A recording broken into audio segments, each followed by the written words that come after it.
Bonsoir mes chers amis et très heureux de vous retrouver. Cette fois-ci, vous reconnaissez donc le décor de Yerushalayim Ira Kodesh, même si ça me fait toujours un énorme plaisir de me retrouver aussi à Paris auprès de mes amis et évidemment en chair et en os. Donc comme on le fait donc depuis malheureusement déjà plus de 100 jours, donc on va dédier ce cours pour le retour Be'ezrat Hashem de tous les otages en espérant donc qu'il rentre très vite sain et sauf, Bezrat Hashem, la protection de tous nos soldats, qu'ils mènent à terme et à bien surtout toute leur mission, qu'Hachem les guide pour une réussite complète dans leur mission, et en particulier à quelqu'un qui nous est très cher, Ron Moshe Ben Miriam, donc un soldat qui a été encore rappelé à Gaza parmi tant d'autres, et aussi évidemment pour l'élévation de l'âme de toutes les victimes, tous les soldats qui sont tombés en héros pour nous protéger, pour protéger le clan d'Israël et mener à bien donc cette guerre pour le peuple d'Israël, la plus longue, sans parler de la plus chère, et que Bezrat Hashem donc arrive très très vite la Géoula pour retrouver déjà tous ceux qui nous ont quittés et surtout pour retrouver véritablement la paix enfin. Bezrat Hashem, donc avec la reconstruction du temple et Biat Goel Tzedek avec la venue du Mashiach. Donc on rentre dans cette paracha de Bo qui parle de la vraie délivrance, la première que le peuple juif ait connue. Une paracha très riche puisque toutes les mitzvot concernant le Seder s'y trouvent et même si aujourd'hui, comme vous le savez, dû à l'absence du Beth Amikdash, du temple, donc on ne peut pas faire le Korban Pessah, donc il y a énormément de mitzvot qu'on ne fait plus. Mais en tout cas, sachez que la majorité des mitzvot sont contenus dans cette paracha. Et pour ainsi dire, c'est aussi la première de toutes les mitzvot. HaChodesh Hazel Lachem, Rosh Chodashim, l'annonce de ce premier mois de Nissan, dont on a parlé déjà les années précédentes. On ne va pas revenir sur cela, mais c'est la première mitzvah que le peuple juif a reçue. Et je vais vous démontrer que ce n'est pas tout à fait exact. Et on va essayer d'aborder cette année donc sous un nouvel aspect, un aspect qu'on n'a jamais traité ensemble dans le cadre de ce cours en tout cas. Et même s'il y a des choses qui peut-être sont connues parce que on en a besoin pour élaborer, si Dieu veut, donc tout le plan du cours de ce soir pour vous montrer de nouvelles choses, comme je disais tout à l'heure, une nouvelle approche concernant donc la fin de cet esclavage où on va dire qu'on a passé 430 ans en Égypte et pour ceux qui se souviennent, donc la Gemara, lorsqu'elle dit qu'il y a eu plusieurs différences lors de la Septante, lorsqu'on a traduit, eh ben, une des différences, pardon, dans cette traduction, c'est qu'on ne dit pas qu'on a passé 430 ans en Égypte, mais on a passé 430 ans en Égypte et on a rajouté et dans d'autres terres. Parce que si on fait le calcul, on s'en sort pas, c'est extrêmement difficile. Et évidemment, Rachid va apporter une explication qui est plus que connue, c'est que 430 ans, c'est depuis évidemment le Brit Ben Abetarim, lorsque le pacte des alliances, lorsque pour la première fois Hachem annonce à Abraham que sa descendance sera étrangère dans une terre étrangère, et que Dieu aussi jugera cette nation. On a expliqué d'ailleurs que Shemot correspondait à l'esclavage et le début de Vaera. Et on termine maintenant avec Bo, la troisième de Shemot. Donc on termine le jugement par ces 10 plaies. Alors, effectivement, donc on va voir qu'il est annoncé que sa descendance sera 400 ans en esclave en Égypte. On avait les années précédentes, pour ceux qui s'en souviennent, sinon ils peuvent retrouver les anciens cours, comment on calcule les 400, est-ce que c'est Hachem, dans sa bonté, il a réduit, au lieu de 400, on est resté 210, d'où la matzah du milieu qu'on coupait en deux, puisque le temps a été partagé.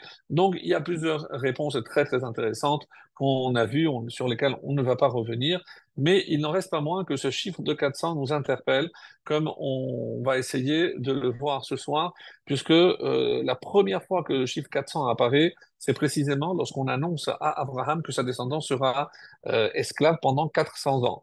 Donc l'autre, où on va parler de 400, même si ce n'est pas dans le texte, mais dans le Midrash, on nous dit que la terre d'Égypte faisait 400 fois 400 par ça.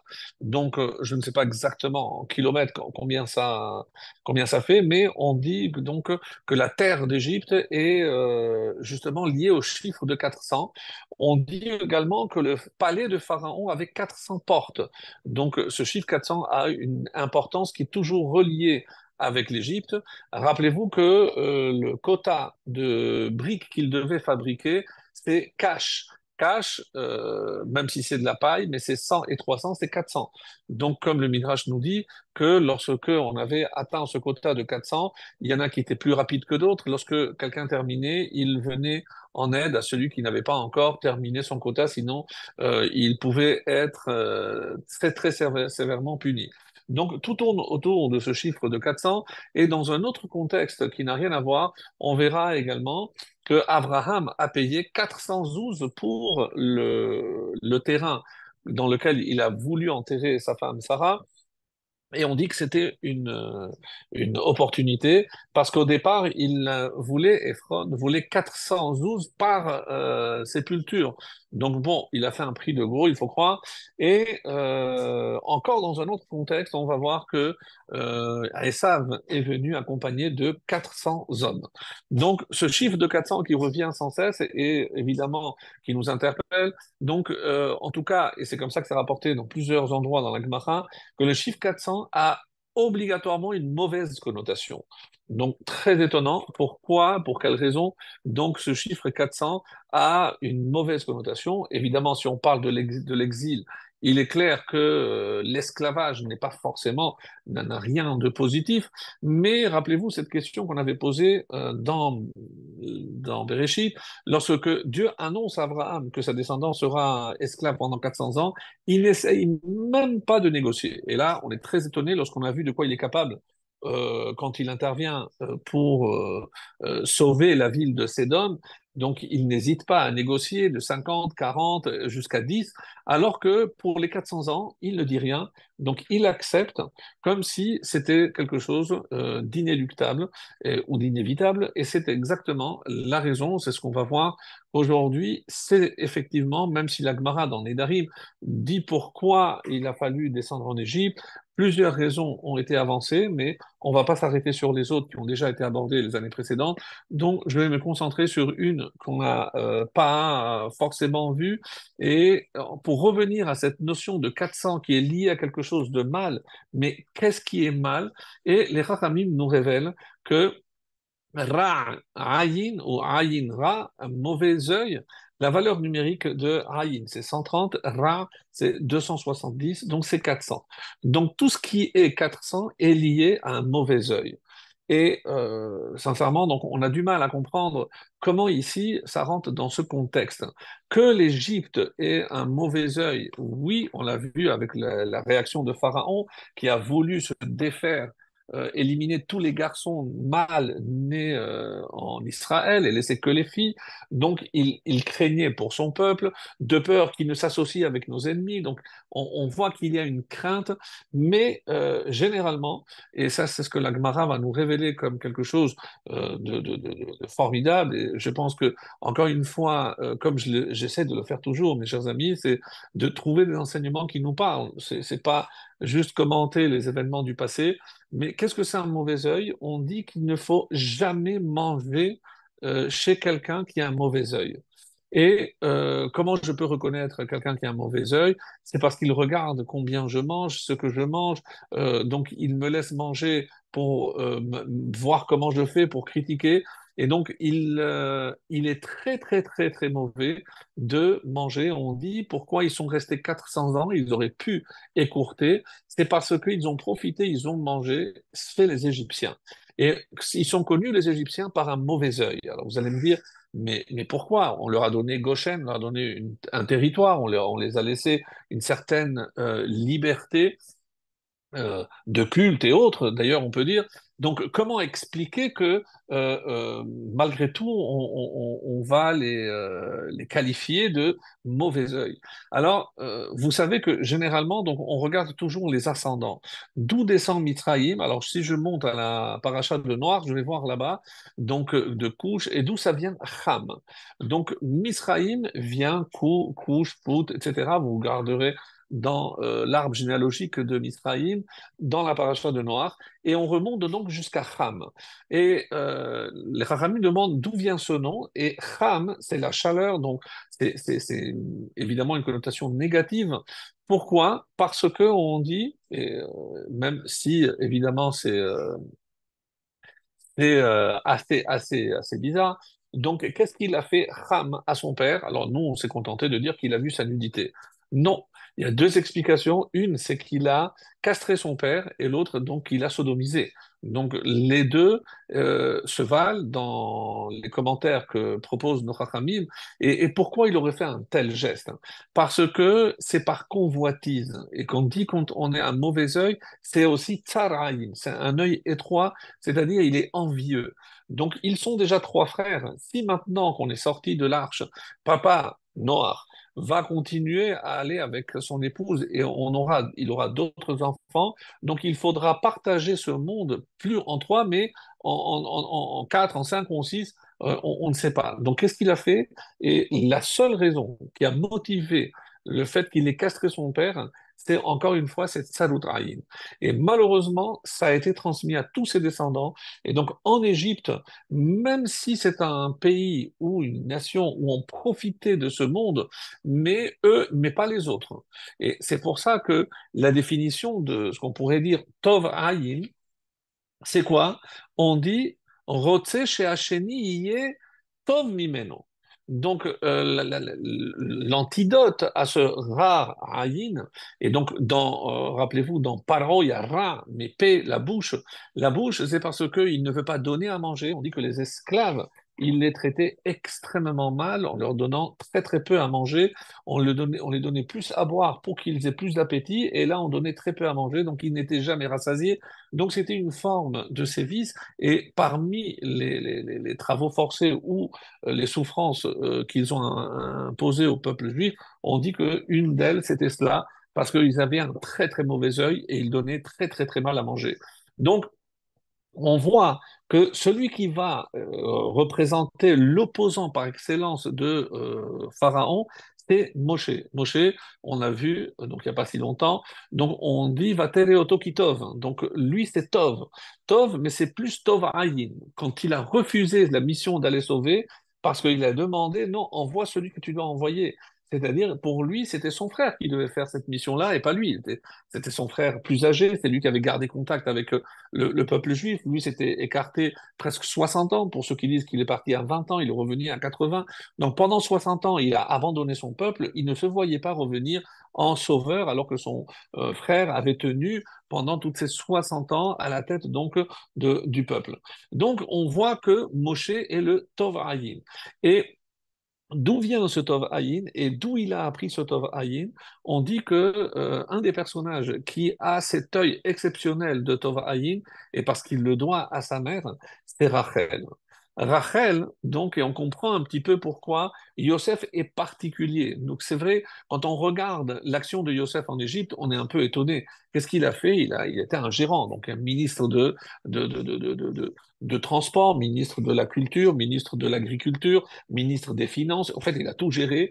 Il a tout géré et on s'étonne un petit peu parce que il a écrasé en quelque sorte le peuple en sachant que lorsque les années de famine ont commencé, ils ont dépensé tout l'argent, ils ont donné les terrains, ils ont donné tous leurs biens, ils se sont même donnés, mais on voit que ce n'est pas dans un but d'exercer un pouvoir quelconque, puisque il leur a donné 80% des biens de la terre et il ne remettait que 20%, donc un cinquième, en tant qu'impôt. Et c'était un peu comme des métayers, même si la terre ne leur appartenait pas, mais tout le fruit de leur labeur, donc 80%, c'était pour eux et ils ne remettaient que 20% seulement. Donc une intelligence exceptionnelle, donc, où le but n'était pas d'écraser le peuple, mais de veiller à ce que la, la, la, la les finances du peuple soient des finances saines. Et donc, c'est tout le travail que Yosef va réussir à faire.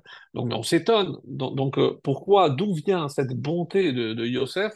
Et on dit que c'est de Rachel. Rachel, on sait très bien que Rachel a laissé sa place. Elle a désiré plus pour sa sœur que pour elle-même, ne sachant pas et n'ayant aucune garantie que Yaakov allait aussi l'épouser elle, puisqu'elle savait également qu'il était interdit d'épouser deux sœurs, donc elle s'est dit, comme on l'a vu déjà auparavant, une fois qu'elle est mariée avec ma sœur, eh ben, pour moi c'est fini, mais c'est pas grave, je laisse la place à ma sœur. Donc Yosef a aussi cette réaction et euh, on découvre ici une réponse très très étonnante. Pour moi, ça a été vraiment un chidouche, une nouveauté incroyable. Donc pourquoi, si le chiffre 400 est lié au mal et surtout un mauvais œil, mais quel rapport avec les 400 ans d'esclavage? Écoutez cette réponse. C'est à cause du mauvais œil des frères des tribus à l'égard de Yosef. Incroyable, c'est la première fois que j'entends que tout l'esclavage d'Égypte et surtout la durée de 400 qui est liée donc avec un mauvais œil, avec une mauvaise intention, une envie. Alors, est-ce que c'est par rapport à la tunique, par rapport à la préférence du père, par rapport à ses rêves? Peu importe. Mais et rappelez-vous qu'on avait dit que cache la paille, les 400. Donc, on a ici deux initiales, Kouf et Shin. Kouf, c'est la kina, c'est la jalousie, et Sin de cache, c'est le Shin ou Sin, c'est Sina, c'est la haine. C'est la jalousie et la haine que les frères ont éprouvé à l'égard de Yosef et qu'ils vont devoir payer, en tout cas les descendants, en allant 400 ans donc en esclavage. Donc, un scoop par rapport à ça, et où on va voir le summum par rapport à Yosef, donc par Yosef et Binyamin, donc cet amour incroyable entre les frères, mais plus que ça chez Yosef, Ephraïm et Ménaché, où on va voir que même lorsqu'on fera passer Ephraïm, qui est le plus petit, devant Ménaché, qui est l'aîné, il ne dira rien. Donc voilà toute l'éducation de Rachel à travers Yosef, à travers sans aucun doute, Osnat y a participé, évidemment, et on voit cette culmination, Ephraim et Ménaché, c'est ces exemples-là que nous encore, plus de 3000 ans après, on a choisi pour bénir nos enfants en disant Yesimecha Elohim ke Ephraim et Ménaché. Pardon. C'est-à-dire, on voit que, que vous puissiez être comme Ephraim et Ménaché, que l'un désire toujours le bien de l'autre et qu'il n'ait aucun problème à laisser la place à son frère. Donc, voilà quelque chose d'exceptionnel, comme on va encore un peu développer ceci, mais ça c'est pour faire le tikkun. Donc si on est allé en Égypte, c'est parce que c'est en Égypte qu'on va réparer justement ce mauvais œil, ces 400 ans. Donc comme si Abraham le savait au départ et qu'il n'est pas intervenu parce qu'il savait que c'était indispensable de passer par ces étapes-là afin de réparer ce mauvais œil chez les frères. Et comment? En faisant un Tov Ayin. Alors, comment on va le faire? Alors, une Gemara incroyable, mes amis, j'ai découvert, c'est magnifique, vous allez voir, c'est dans Psachim, Kuf Yud Gimel, 113 dans Psachim. Alors, il dit comme ça, c'est un enseignement qu'il faut bien retenir. Alors, je ne vais pas expliquer la fin parce que je n'ai pas eu le temps de préparer, puis comme ça ne rentre pas forcément dans le cours de ce soir, donc ceux qui veulent aller voir de plus près, sinon on laissera ça pour une autre occasion. Il dit comme ça, chez le Shaoravim Zedze, il y a trois catégories qui s'aiment entre eux. Donc, ils s'aiment. Alors, si je vous avais laissé deviner, donc pas forcément les frères, bien sûr, mais qu'est-ce qu'il dit?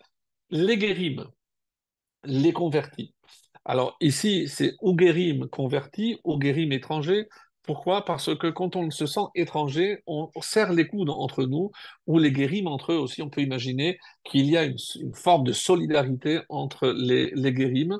Ensuite, à Avadim, les esclaves, eux aussi, ils se serrent les coudes parce qu'ils n'ont pas le choix et pour faire face à l'hostilité de leur maître, donc ils vont serrer les coudes. Et je disais le troisième exemple, là c'est incroyable et je ne peux pas le commenter parce que je n'ai pas préparé, c'est les Orvim, c'est les corbeaux. Les corbeaux, ils s'aiment, alors qu'on sait qu'ils sont même cruels vis-à-vis de leurs propres enfants, mais entre eux, ils s'aiment. Voilà ce qui est dit. Alors, quand Dieu annonce à Abraham qui guère Yezaracha, parce que ta descendance sera étrangère. Pourquoi il faut qu'ils soient étrangers, qu'ils se sentent étrangers? Pour ramener l'amour entre eux. Exceptionnel. Va avadoum, et on va les asservir, c'est-à-dire ils seront eved. Donc les deux catégories pour apporter l'amour entre eux, d'une part parce qu'ils vont être étrangers et d'autre part parce qu'ils vont être esclaves. Et comme on vient de voir que ce sont les deux catégories qui s'aiment, quelque part, Hachem a voulu réparer ce mauvais œil parce que c'est pas possible qu'un peuple puisse recevoir la Torah s'il ne forme pas une unité, s'il n'y a pas une union parfaite entre eux. Et il fallait réparer donc en quelque sorte ce qui a entraîné, d'une certaine manière, on va dire, leur descente, j'allais dire aux enfers, mais presque par rapport à l'esclavage en Égypte. Et donc c'est un des aspects que l'on retrouve par exemple dans le Corban Pessah. Alors c'est vrai qu'aujourd'hui on n'a pas le Corban Pessah, mais comme c'est marqué, Levet Avotam, c'est Levet Avotam. Donc c'est tout le monde se réunissait autour de cet agneau, l'agneau pascal, et on sait que il y avait donc pour unir les familles quand on n'était pas assez nombreux et qu'il fallait manger un agneau entier, alors les familles s'unissaient et on sait que la fête de Pessah a un caractère familial exceptionnel et c'est peut-être une forme de réparation de cette union, de cette unité perdue, de cette importance que l'on accorde à la famille, alors qu'on verra que on essaiera par tous les moyens de désunir le peuple. Et on sait qu'aujourd'hui, nous faisons face, et on le voit ici en Israël, en France, quand je suis de passage et on me demande, alors je suis très petit moi pour faire des brachot, mais on constate que le plus grand drame, c'est les divorces et les célibataires, donc les jeunes gens qui n'arrivent pas à trouver ce qu'il leur faut pour construire une famille. Et comme si Amalek était à l'œuvre ici pour défaire ce qui est fait, c'est les cas de divorce, et pour empêcher la construction d'un foyer juif qui est le meilleur moyen de lutter contre tous les ennemis et tout le mal qui guette le peuple juif. Donc, comme si Amalek sortait ses dernières cartouches, puisqu'on est très proche de la Géoula, et c'est pour ça qu'il ne faut pas s'étonner. Alors évidemment, on va trouver des réponses et des explications, mais pourquoi? Alors, ma femme aussi me disait, elle a fait un cours de jeunes femmes, et les jeunes femmes aussi, elles ne savent pas où se placer, parce qu'il y a un grand défaut dans la jeune génération, et peut-être même chez nous aussi, c'est une certaine cohérence. On avait déjà dit que tant qu'on n'a pas une cohérence, donc je ne suis pas égal à moi-même, comment je vais construire quelque chose si je ne suis pas moi-même ou je ne me sens pas construit? Donc, il y a un véritable problème à ce niveau-là où, euh, tant qu'on n'a pas résolu ce problème en amont, on ne pourra pas, évidemment, construire quelque chose de solide. Et est-ce que c'est l'une des raisons pour lesquelles, malheureusement, tant de couples divorcent et se séparent? Certainement, certainement parce que on a perdu une cohérence et aussi la priorité à certaines valeurs qui, malheureusement, on le sait, aujourd'hui, font, malheureusement, font défaut. Alors, donc, par rapport à cette Gemara, donc, il est dit aussi qu'Igarim Haïtem, et en sachant que Kol HaMerachem ala Beriot, Merachamim Alehem. Donc, quand je parle de ce Tov Ayin, c'est cette empathie vers l'autre. On a parlé souvent de cette empathie. Donc, savoir que je dois être miséricordieux avec les autres. Et si je me montre miséricordieux, alors on sera aussi de la même façon avec moi, on se comportera avec miséricorde. Et pour dire que quand vous prenez le Shulchan Aruch, quand on commence, on dit que 30 jours avant la fête, on commence déjà à étudier les Hilchot Pessah, surtout qu'elles sont nombreuses, mais par quel dire Korban Pessah, le Hametz, pas du tout. C'est Kimcha d'Episra. C'est le fait de veiller à ce que personne ne manque pour accomplir, pour faire la mitzvah. Donc, on commence par une mitzvah combien, ô combien importante, mes amis, c'est la tzedaka. La tzedaka, Et je vais sans transition, puisque un des thèmes que je voulais développer ce soir, je ne pense pas qu'on l'ait fait auparavant, mais c'est un passage extrêmement étonnant dans notre paracha.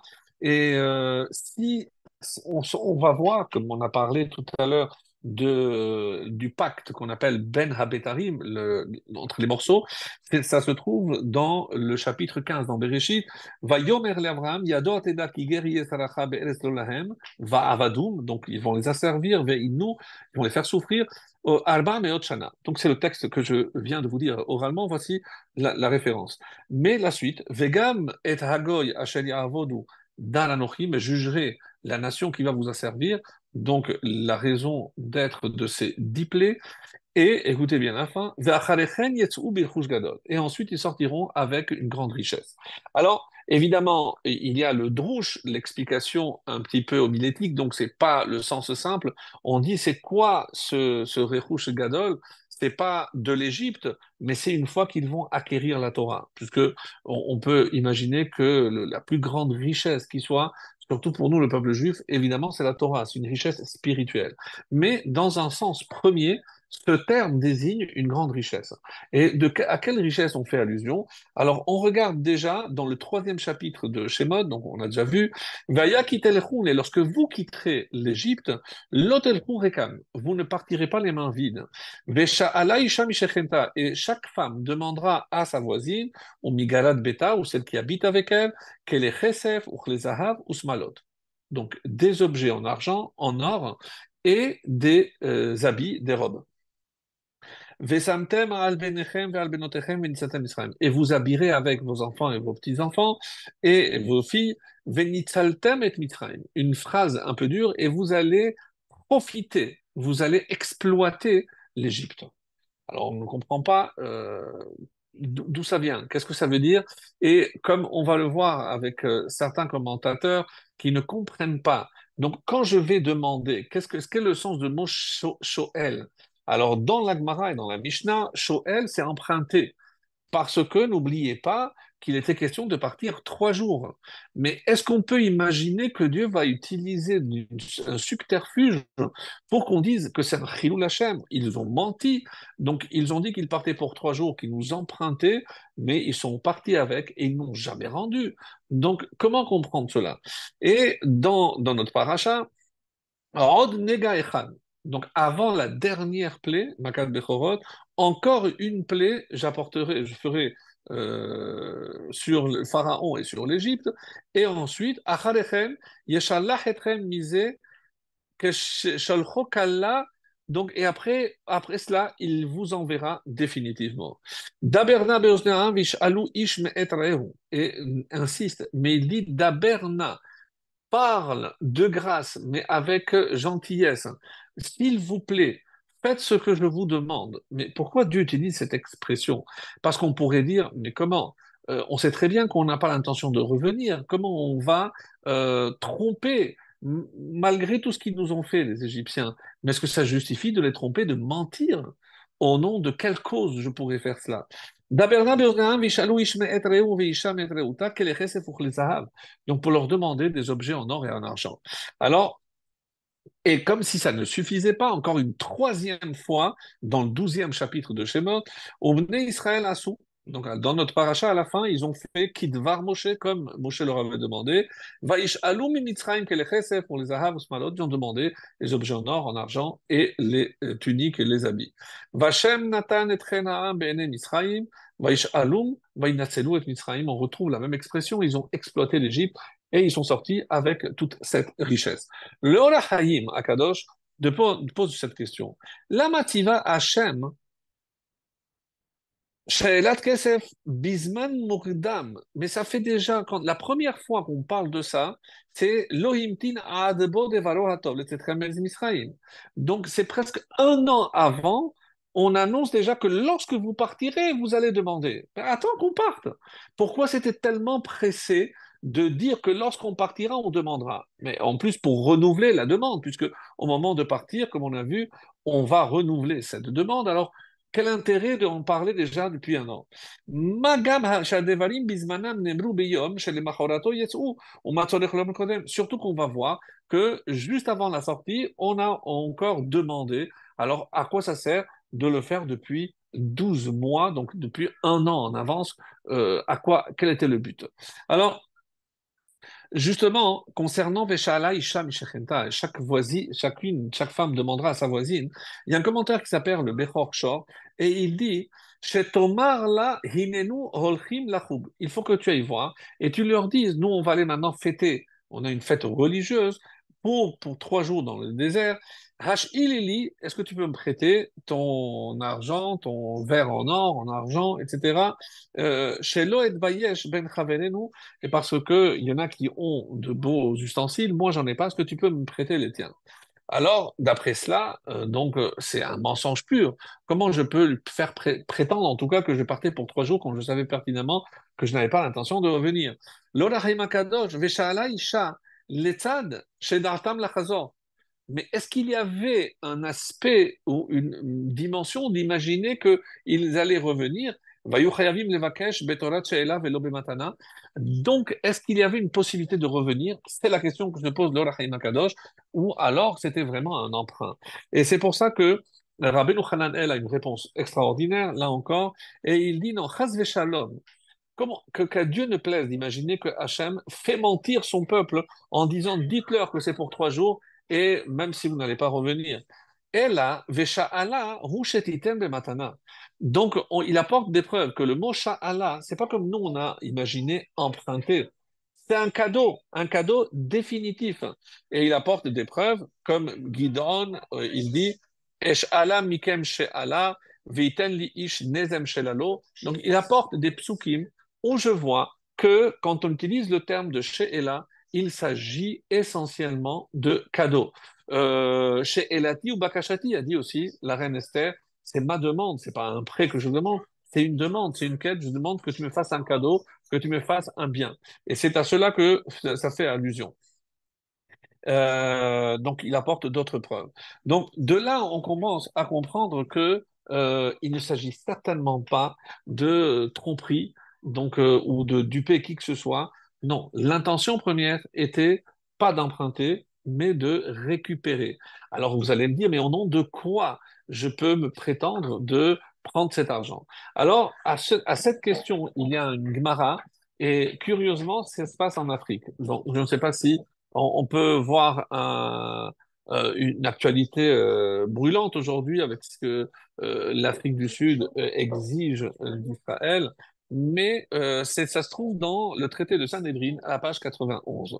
Ba'u bene Mitzrayim ladun im Israël. Donc les descendants des Égyptiens sont venus pour faire un jugement à Israël devant qui? Devant Alexandre de Macédoine, Alexandros Mokdon.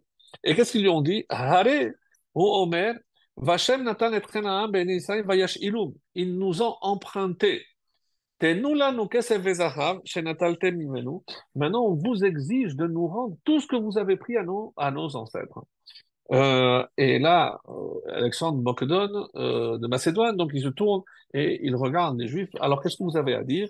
Et l'Agmara nous dit qu'il y avait un sage qui s'appelait Geviha ben Pessissa, qui prend la parole et il dit au Chachamim, Tenu li reshut, et donnez-moi l'autorisation, et moi je vais aller me confronter à eux, une sorte d'avocat, pour défendre les intérêts des Juifs.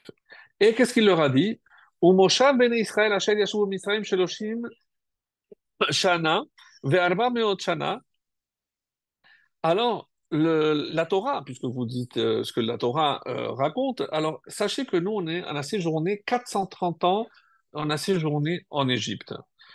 Tenu lanu sachar avoda shel shishim ribo. Alors, on va faire un calcul. Combien? 60 myriades, c'est-à-dire 600 000 personnes qui ont travaillé pendant 430 ans chez Avatem ben Misraïm, chez Loshim Shana Varba Meot Shana. Alors, faites le calcul, dites-moi combien c'est et dites-moi si vous nous avez payé. Badku velo matzu teshuva. Donc, ces Égyptiens-là, ces Africains, n'ont pas trouvé de réponse. Au Barkhou, ils se sont sauvés. C'est-à-dire que d'après Gvia Ben Psissa, de quoi il s'agit ici? Il s'agit essentiellement d'une compensation. Donc, pourquoi l'Égypte, on devait sortir d'Égypte avec avec des biens? Parce que c'était un petit peu pour payer pour tout le travail que les Hébreux avaient effectué. Alors, il y a une réponse qui dit, mais très bien, si c'était pour qu'ils aient de l'argent, mais est-ce que Hachem ne pouvait pas faire autrement? Quand ils vont traverser la mer Rouge, ils vont récupérer toutes les pierres précieuses que la mer va apporter au bord de la rivière, de la mer. Donc ils vont tout récupérer, ils vont avoir des richesses, hein. Donc pourquoi fallait-il que cet argent provienne des Égyptiens? Et là, il y a une réponse qui est apportée essentiellement par le rabbi de Loavitch, qui donne une réponse exceptionnelle. Et vous savez, des fois, on pense que l'argent peut tout. Et on va voir dans la suite du développement que je prépare ce soir que ça peut être évidemment, ça peut pas être, c'est à double tranchant.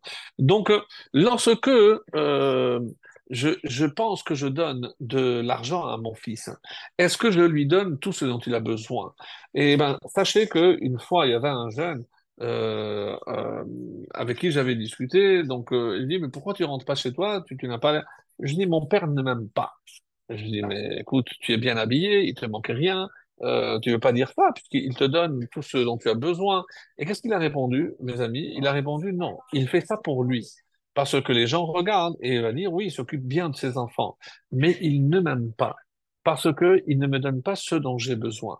Alors, je pense que c'est pour nous, les parents, une leçon extraordinaire. C'est pas parce qu'on va acheter des choses plus coûteuses à nos enfants que c'est une preuve supplémentaire d'amour. Non, parce que ceux dont les enfants ont le plus besoin, c'est évidemment ceux de l'attention, de l'amour que les parents peuvent donner. Et l'amour ne passe pas forcément par l'argent. Alors c'est vrai qu'aujourd'hui, on est dans une génération où quand ils vont voir leurs petits camarades avec des choses de marque, eh ben moi aussi, papa, je veux ceci ou je veux cela. Ben, sinon, ça veut dire que tu m'aimes pas assez. Donc, on a changé un petit peu les critères, on a changé les priorités, mais c'est pas du tout comme ça il faut voir les choses. Et c'est pour ça qu'ici, qu'est-ce que Hachem, il cherchait, pourquoi il fallait que cet argent vienne des Égyptiens? Parce que il leur avait tout pris. La liberté, la dignité, leur honneur, il les avait écrasés autant qu'ils le pouvaient. Donc, en récupérant cet argent, c'est pas simplement pour les dédommager de leur servitude, mes amis. Il y a une autre notion ici très importante, c'est pour relever la tête. Parce que, comme ça, ils se sentaient un peu plus dignes. C'est pour leur rendre un peu de kavod, d'honneur, de dignité. Et c'est le but de cet argent. C'est pas avec cet argent que je vais effacer les souffrances vécues en Égypte. Et certainement pas. Donc, quel était le but? Pour redresser la tête. Et c'est en cela, c'est comme ça que le Rabbi Loavitch va le formuler, je vais vous lire tout de suite. Mais quand Yosef, et c'est ça un petit peu ce qu'il dit que il dirigeait l'Égypte, en fait, il donnait parce qu'il aurait pu écraser, comme on l'a dit tout à l'heure, mais non. Donc, il leur rendait leur dignité. Donc, bien gérer l'argent peut aussi apporter la dignité aux hommes. Alors, est-ce que c'est dans le cadre du socialisme, du capitalisme? Je ne rentre pas maintenant dans la politique, mais quand le but est de ne pas écraser l'autre, mais lui garder et lui préserver sa dignité, eh bien, quelque part, c'est ce que Yosef a réussi à faire en Égypte. Et comme si tout l'argent qu'il avait mis de côté, et d'ailleurs, il y a des commentaires qui disent effectivement que l'argent qu'ils ont récupéré fait partie des trésors que Yosef avait déjà gardés quand il a mis de côté tous ces 20% qu'il avait mis quand il a vendu la récolte qu'il avait mis de côté, qu'il avait préservée. Donc, en prévision que lorsque ses descendants allaient sortir d'Égypte, eh ben, il récupérait tout ce qu'il avait mis de côté. Par ailleurs, quand on a dit que Moshe était Tov Ayin, qu'il avait cette vision positive des choses, comme Yosef, hein, et ils vont se retrouver, puisqu'au moment de sortir, c'est Moshe lui-même qui s'occupera des ossements de Yosef, donc comme on le sait. Donc, l'amour, c'est certainement pas de donner de l'argent, et c'est donner de kavod, du respect et le sentiment que c'est ça le cadeau. Donc, la tête, comme dit en hébreu, Mashéou tsarir. Je ne donne pas ce que moi je veux donner, mais je suis capable de donner ce dont l'autre a le plus besoin. Et pour savoir ce dont l'autre a besoin, il faut que je sois à l'écoute.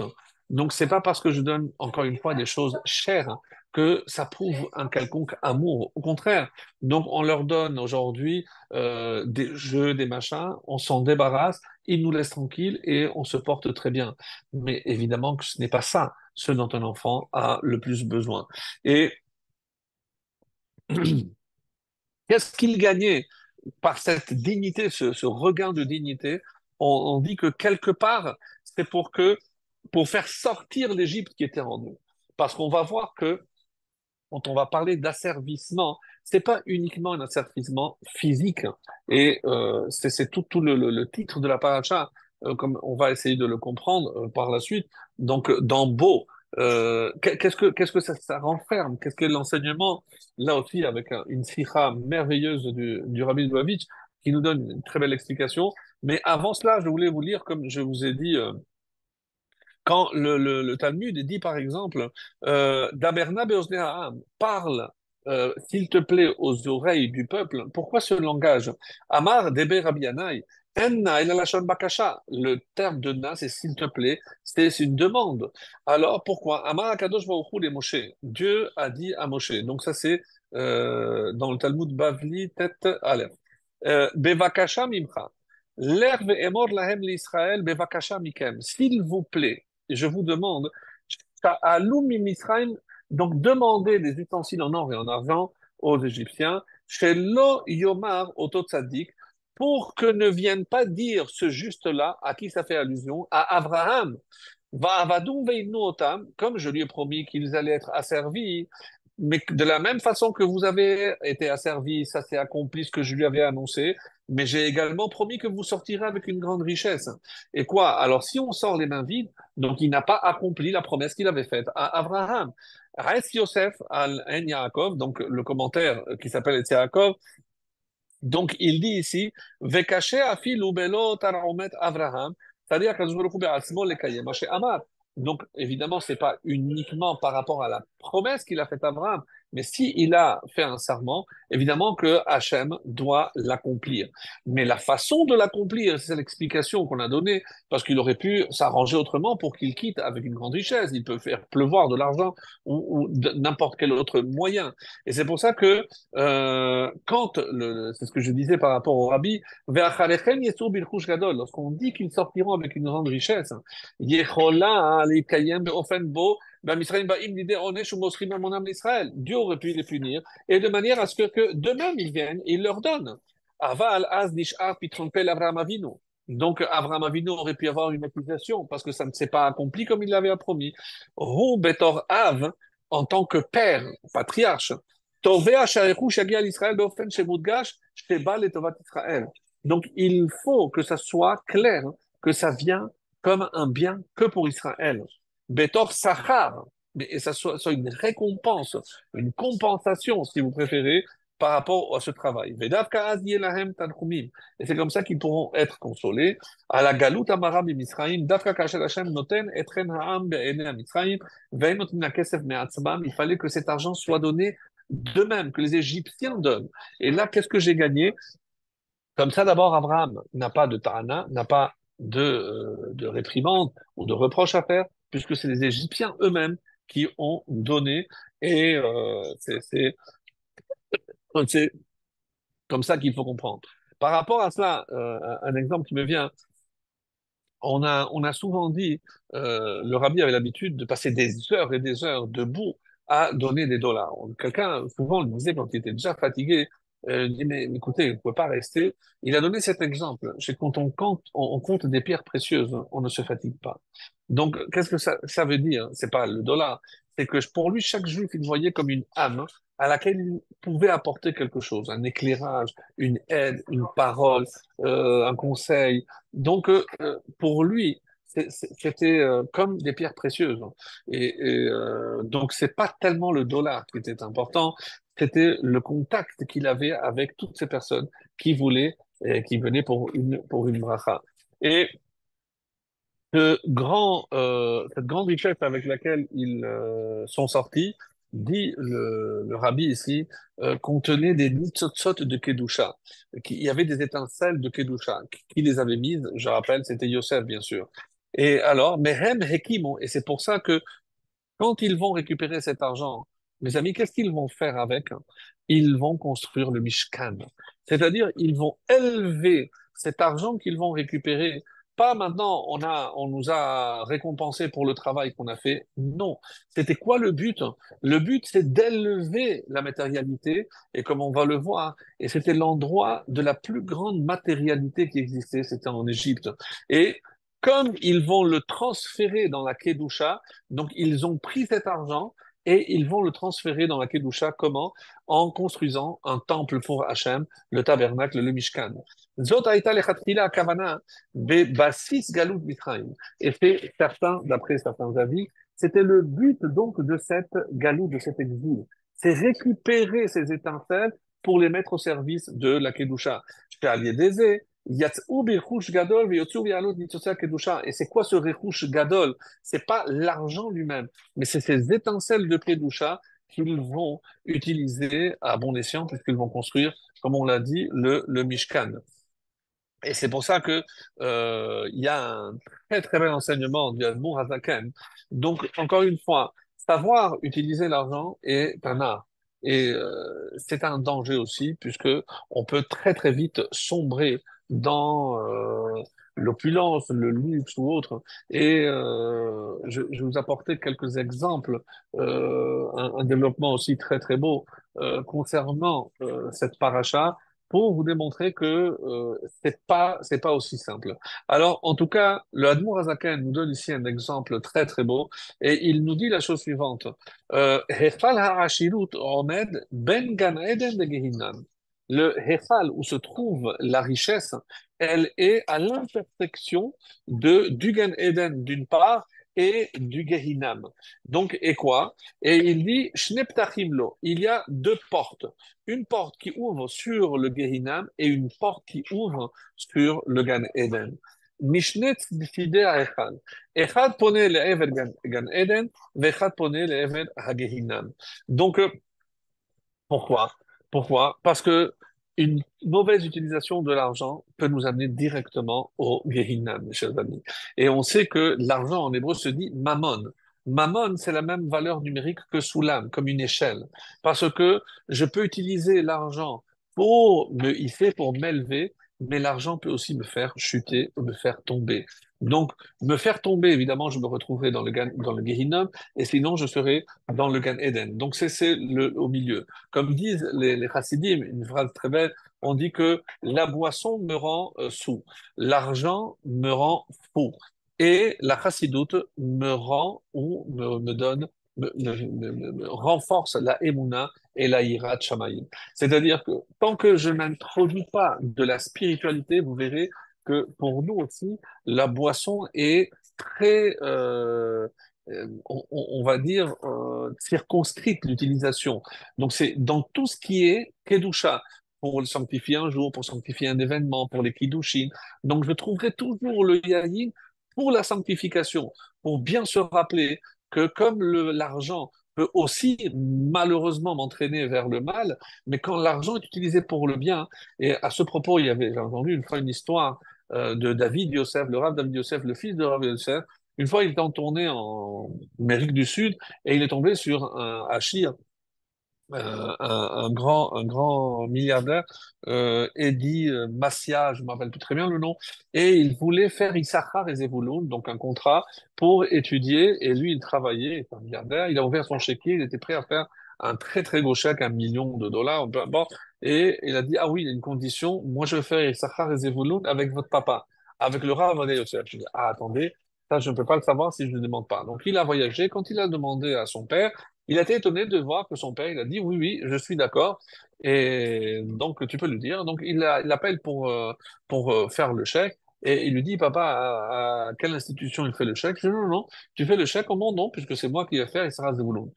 Très étonné, le fils, donc on lui fait le chèque, il donne le compte de son père, et dès que l'argent arrive, il sort son chéquier, il commence à remplir des chèques, 100 000, 100 000, ah, pour qui? La tzedaka. Je dis, pour une fois que je peux faire la tzedaka et donner à toutes ces institutions vraiment comme j'aurais voulu, et maintenant que j'ai mon argent, je le fais avec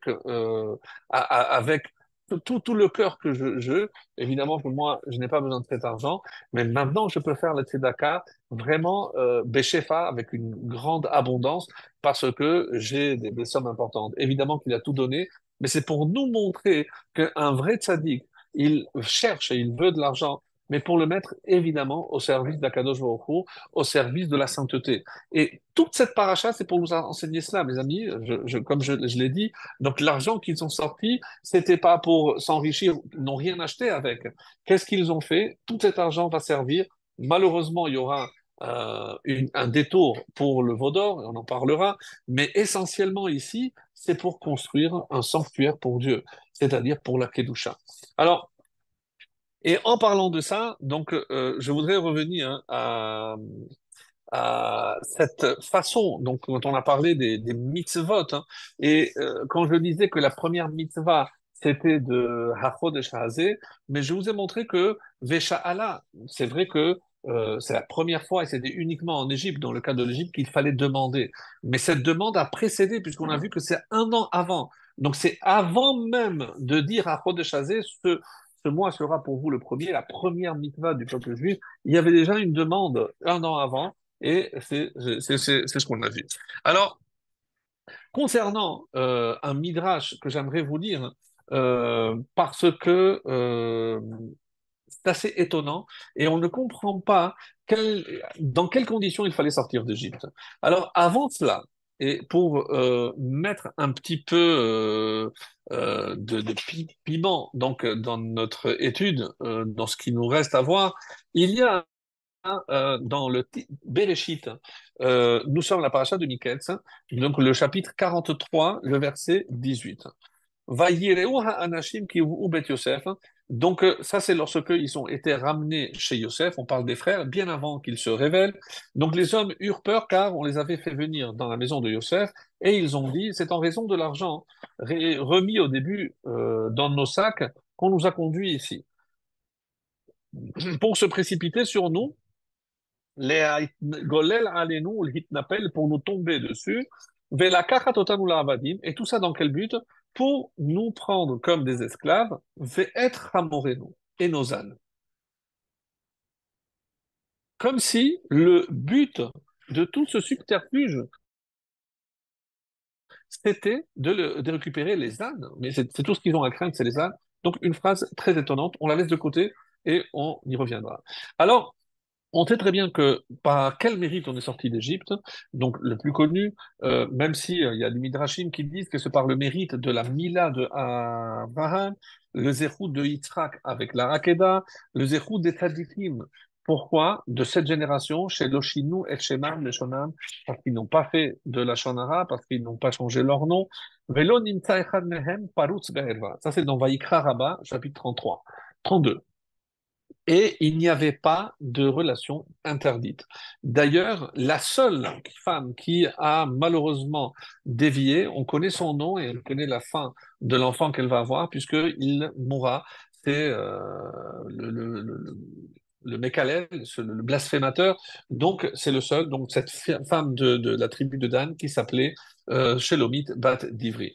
Alors, et on dit aussi que c'est par le zéchout des femmes, des Shot Israël, Ferayou Beoto Ador, comme c'est marqué dans Sota 11, là-bas on nous dit qu'elle continuait à procréer malgré les conditions extrêmement difficiles. Et comme ça c'est rapporté par rapport à cette allusion-là, dans le prophète Yecheskel au chapitre 16, Ve'at Erom Ve'eria. et toi tu étais nue et découverte. C'est un texte qu'on lit d'ailleurs dans la Haggadah. Qu'est-ce que ça veut dire? Arumin mina mitzvot. Le Yalkut Shimeoni explique qu'est-ce que ça veut dire nu. On n'avait pas de mitzvot, on n'avait pas de mérite pour sortir. Donc, Chazal disent que justement, puisqu'ils étaient tout nus et découverts, donc Hachem leur a permis de se couvrir hein, et de couvrir cette nudité, comment? Par deux mitzvot.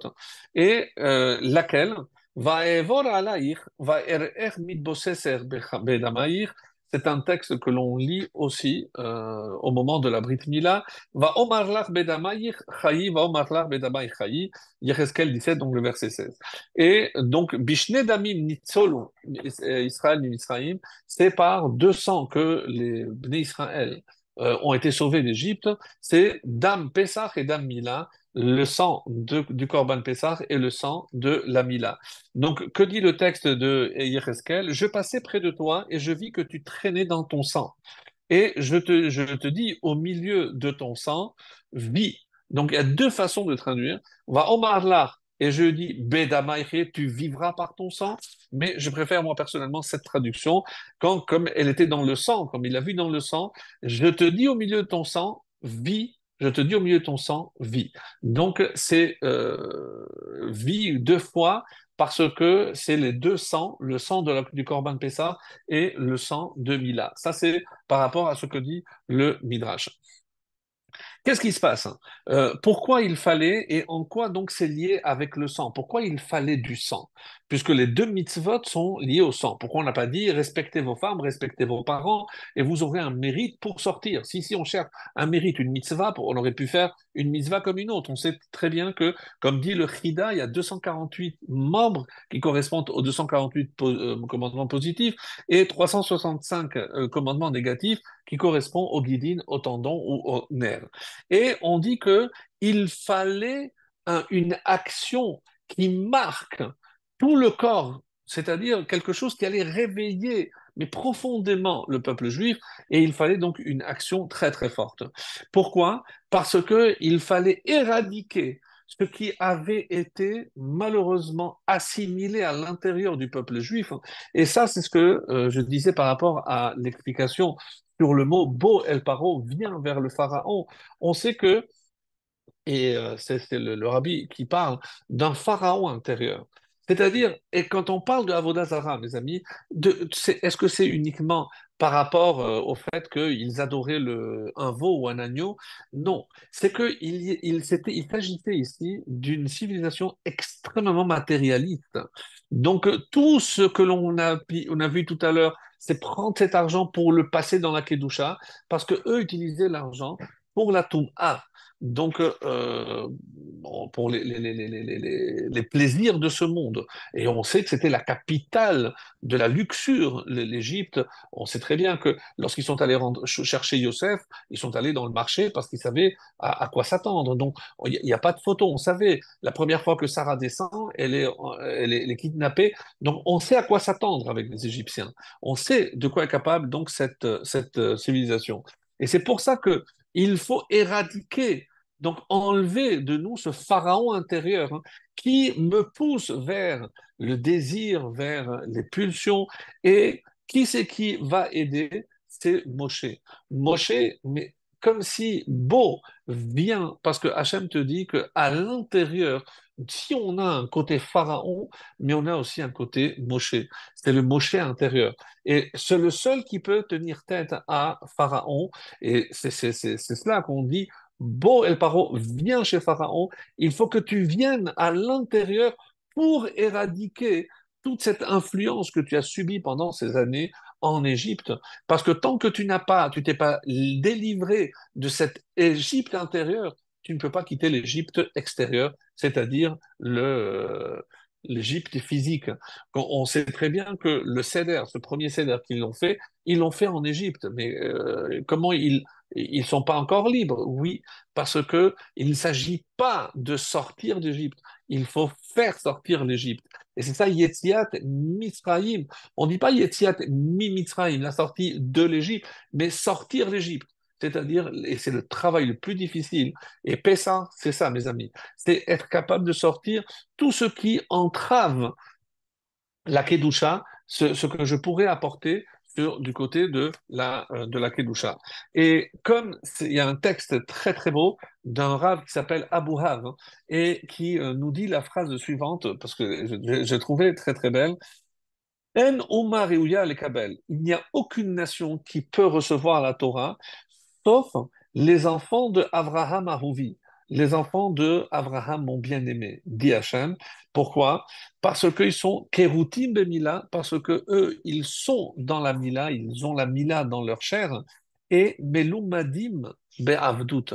Et eux aussi sont, en quelque sorte, ils sont entraînés, aguerris avec l'esclavage. Comme si il fallait, pour recevoir la Torah, passer par ces étapes-là. Donc, Abraham, la Mila, et comment comprendre maintenant cette expression-là? Et c'est comme ça qu'il dit, c'est rapporté aussi dans un texte, dans une autre Gemara, celui qui n'est pas circoncis, il ne peut pas étudier la Torah. Il n'a pas d'achisa, on dit. Pourquoi? Parce que, qu'est-ce que c'est la orla? C'est une peau qui recouvre.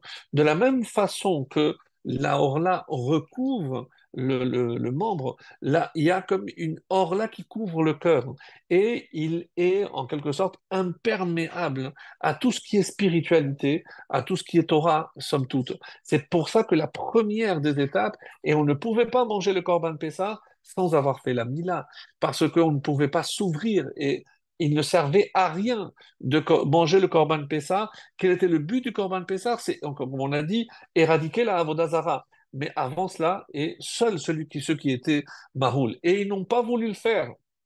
Qu'est-ce que Moshe a fait? On dit qu'il a envoyé une odeur du Gan Eden de grillade. Il me dit, ah, bon, je veux manger, on veut manger, on veut manger. Il a dit, ah, si vous voulez, vous faites la Mila.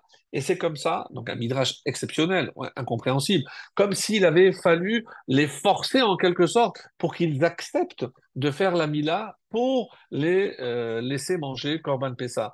Donc c'était pas si évident que cela, hein. Et dire qu'ils ne voulaient pas la Mila, c'est qu'ils avaient du mal à se défaire donc de cette attirance vers la matérialité dans laquelle ils avaient été en quelque sorte chevillés, ils avaient grandi, ils étaient pétris de ces valeurs-là tout le temps de leur esclavage en Égypte.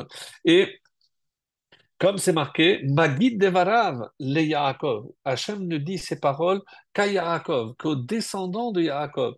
Et si tu n'es pas un digne descendant de Yaakov, tu ne peux pas accueillir, tu ne peux pas accepter cette parole divine. Et à ce propos, il y a une Gemara exceptionnelle, mais vraiment incroyable, que je vais vous lire.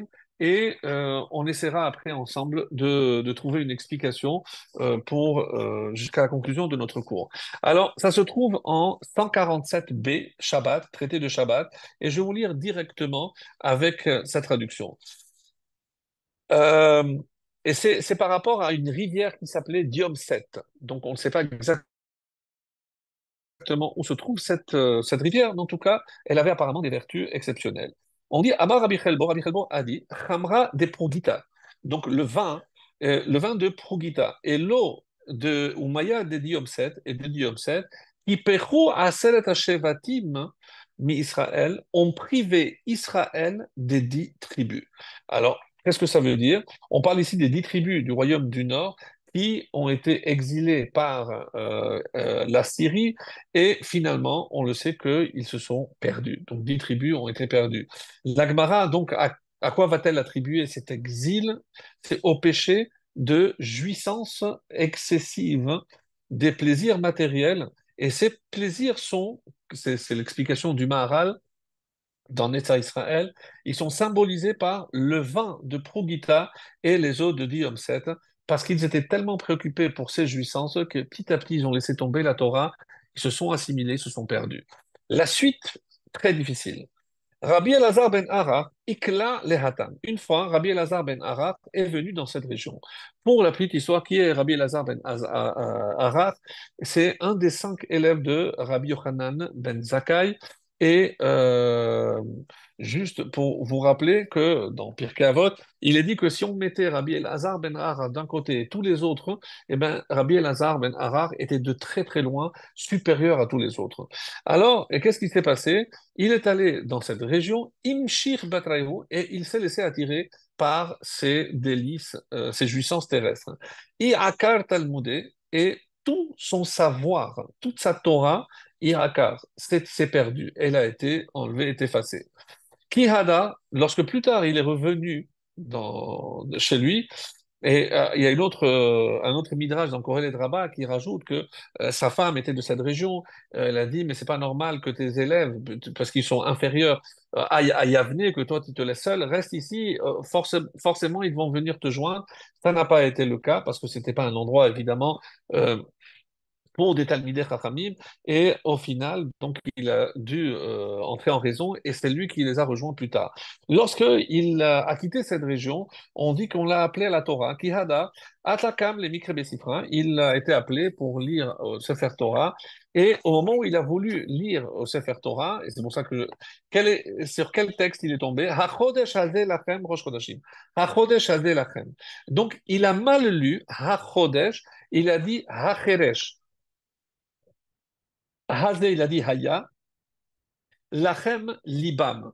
En fait, c'est très facile parce que il a confondu un Dalet avec un Resh, un Bet avec un Kaf. Ce sont des lettres qui peuvent évidemment se mélanger. Et qu'est-ce que ça donne? Ça donne leur cœur fut-il muet. Donc, comme si quelque part, c'est pas qu'il a oublié la lecture, mais le fait de mal prononcer a laissé suggérer, comme la suite le dit, Baou Rabbanan Rachamé Ale. Voyant qu'il avait oublié tout son savoir en Torah, ils ont imploré Dieu, Rachamana, d'avoir pitié de lui, et tout son savoir en Torah lui a été restitué. Et c'est pour ça qu'on dit Rabbi Nehorai Omer, Hevegolel imkom Torah. Si tu dois t'exiler, ne va que dans un endroit où il y a la Torah et ne dis pas Val Tomar Shehitavo, que toi tu vas aller, la Torah va arriver plus tard. Shechavelecha, non. Et donc, fais attention, après on dit pourquoi il s'appelait Nehorai, etc. Donc, qu'est-ce que c'est que cette histoire qu'on ne comprend pas pourquoi d'abord il a tout perdu et au point de mal lire, même si c'était un lapsus. Donc c'est son cœur s'était refermé, donc comme s'il il avait tout oublié. Alors qu'est-ce que c'est cette erreur-là?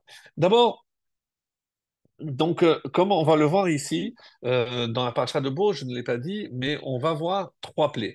Donc, par rapport à la question pourquoi il y a trois plaies, pourquoi c'est séparé, comme on aurait pu dire, peut-être comme Rabbi Yehuda, il a dit Simanim, 3, 3 et 4, donc on aurait pu laisser 4 pour la fin. Alors, il y a plusieurs explications. Une qui est très simple et qui, finalement, nous révèle tout l'essentiel, c'est que dans les trois dernières plaies qui sont les arbées, les sauterelles, l'obscurité et la mort des premiers-nés, on dit pourquoi elles sont à part. C'est Abravanel, c'est une réponse très simple mais très belle. C'est parce que toutes les autres plaies, comme on l'a dit, c'était 7 jours et 3 jours d'intermède ou 3 jours d'avertissement et 7 jours. Il y a même un avis qui dit que c'est l'inverse. C'est 3 jours, 3 semaines, pardon, de plaies et une semaine de répit. Donc, mais c'est pas l'avis qui est retenu. Donc, pour ceux qui disent que toutes les plaies ont duré 7 jours, il y a une exception. Et l'exception, c'est justement, c'est les trois plaies dans cette paracha. La plaie de Harbé, les Chachamim déduisent que le Shabbat, il n'y a pas eu de Harbé. Donc ça a duré 6 jours. Pour Makat Rocher, il est dit 2 fois 3. 3 jours chez l'Oshet Yamim, donc les Chachamim déduisent qu'elle a duré maximum 6 jours, donc pas 7.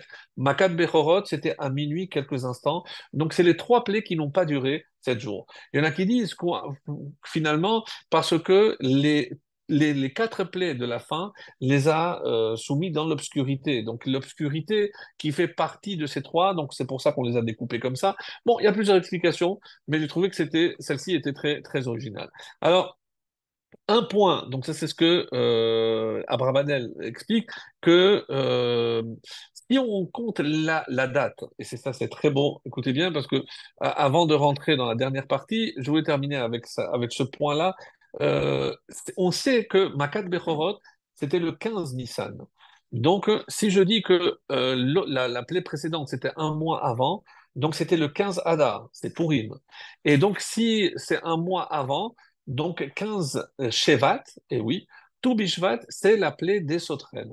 Et ce qui est très beau, c'est que remarquez, Les sauterelles ont mangé tous les fruits, tous les arbres. Nous, comme on fait tout Bishvat, on mange des fruits. Le 15 Adar pour Purim, donc c'était l'obscurité. Et nous, qu'est-ce qu'on célèbre? La Yehudim Hayeta Ora Vesimcha. Les Juifs ont eu la lumière. La lumière, c'est le salut, évidemment, la rédemption. Et le 15 Nissan, on a une mitzvah supplémentaire grâce à cette fête. Parce que, d'abord, certains disent que c'est Pidyon Mechor, le rachat du premier-né. Eux, ils ont perdu leur premier-né. Nous, on a une mitzvah de racheter le premier-né. Il y en a qui disent non, c'est que quelle est la mitzvah le soir du Pessah, c'est manger la matzah. Donc, on a gagné une mitzvah. Donc, on voit qu'il y a ces trois étapes, 15 Shevat, 15 Adar, c'est les trois dernières plaies. Alors, maintenant, je voudrais apporter l'enseignement que je vais citer pour conclure notre étude de ce soir et citer au nom de Rabbi Tzadok HaKohen. Donc, dans un ouvrage qui s'appelle le Prix Tzadik, et il donne une explication très très belle et vous allez voir comment ça va répondre. Donc, justement, pour former un nouveau peuple.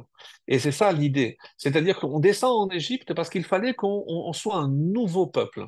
Et il dit comme ça, Kedel livnot am chadash, c'est-à-dire l'Israël.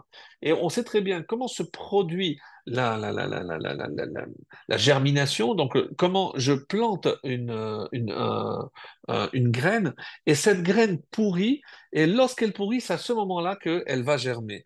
Alors, il dit comme ça, en citant un enseignement dans Shabbat 77, qu'il dit que pourquoi ce sont les boucs, les chèvres noires qui passent en avant et après il y a les agneaux blancs.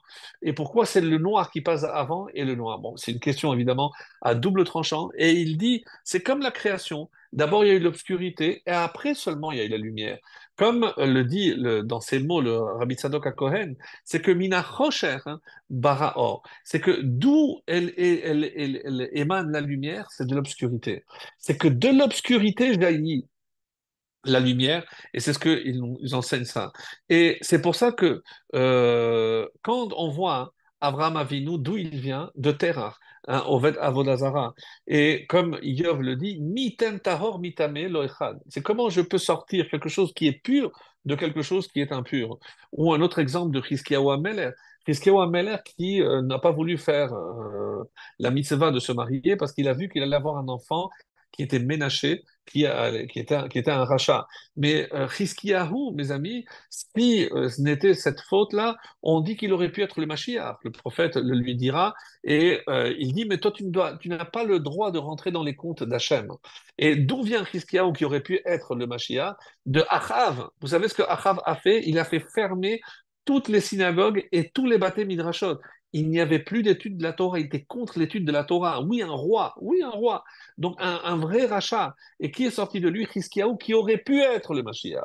Donc ça, c'est pour nous montrer que c'est de là où on attend le moins que la lumière peut jaillir. Alors, justement, ça la réponse, que le Or Tzomer Mitorah Rocher, où est-ce qu'elle pousse la lumière? Elle pousse justement à partir de l'obscurité. Et ça, c'est la Hanhagat Aboré. Ça, c'est comme ça que le Créateur a voulu. Et ce n'est pas à nous d'essayer de comprendre ou de venir contre la volonté divine. Alors maintenant, qu'est-ce qu'on est allé chercher en Égypte avant de pouvoir recevoir la Torah? Et c'est ça. Parce que pour recevoir la Torah, il fallait éradiquer, on a dit tout à l'heure, donc l'Égypte. Et par quoi on désigne l'Égypte? C'est par les plaisirs et les jouissances matérielles. Et c'est ça, comme on dit en hébreu, chemda, donc c'est la ta'ava, le désir, les pulsions et pour que l'on comprenne que la Torah est incompatible avec la recherche de plaisirs terrestres. Je ne peux pas concilier deux antinomies qui sont la Torah. Alors attention, la Torah, ça ne veut pas dire qu'il faut vivre dans la misère, c'est pas ce qu'on est en train de dire. Mais je ne peux pas laisser libre cours à tout ce que je désire. Alors, écoutez bien, parce que c'est très beau, quand on dit, mais est-ce que tu as mangé, qu'est-ce qu'elle a répondu la Chava? Nachash Hishiani. C'est le Nachash qui m'a séduite. Alors, Hishiani, la Gemara dira, Lachon Nisuin, il s'est marié avec moi. Qu'est-ce que ça veut dire, il s'est marié avec moi? Et on dit qu'il a eu une relation avec Rava.